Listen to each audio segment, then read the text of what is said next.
Dua jenis vaksin rabies yang perlu diketahui. Di Indonesia, dua jenis vaksin rabies yang bisa diberikan pada manusia, yaitu profilaksis prapajanan atau PRPP dan profilaksis pasca pajanan disingkat PEP. PRPP diberikan sebelum terpapar virus dan untuk orang-orang yang berisiko tinggi, sedangkan PEP diberikan setelah terpapar virus. Rabies adalah penyakit virus zoonosis, yang artinya penyakit tersebut bisa ditularkan dari hewan ke manusia. Virus rabies menyerang sistem saraf pusat.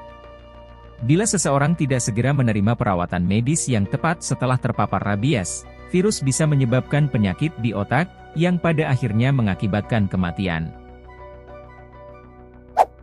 Vaksinasi merupakan salah satu cara yang efektif untuk mencegah rabies.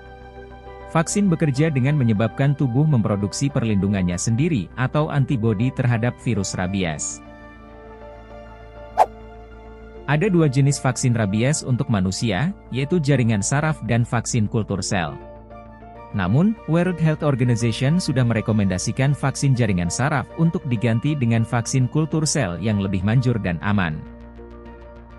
Di Indonesia sendiri, lebih sering menggunakan dua pilihan vaksin yakni yang pertama vaksin rabies PRPP yang merupakan vaksinasi pencegahan sebelum paparan virus rabies.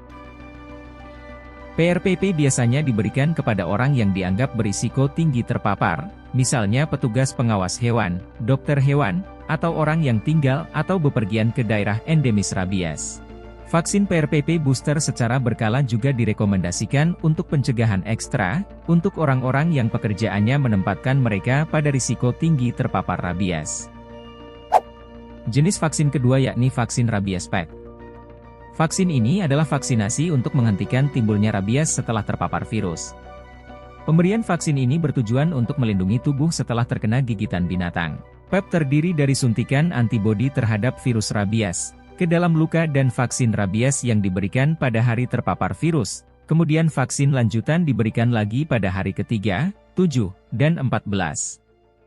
Itulah jenis-jenis vaksin rabies untuk manusia. Perlu diketahui juga bahwa masa inkubasi penyakit tersebut biasanya 2-3 bulan, tapi juga bisa bervariasi dari 1 minggu hingga 1 tahun. Semoga bermanfaat, jangan lupa follow, like, comment and share untuk dapatkan update info kesehatan lainnya. Salam sehat.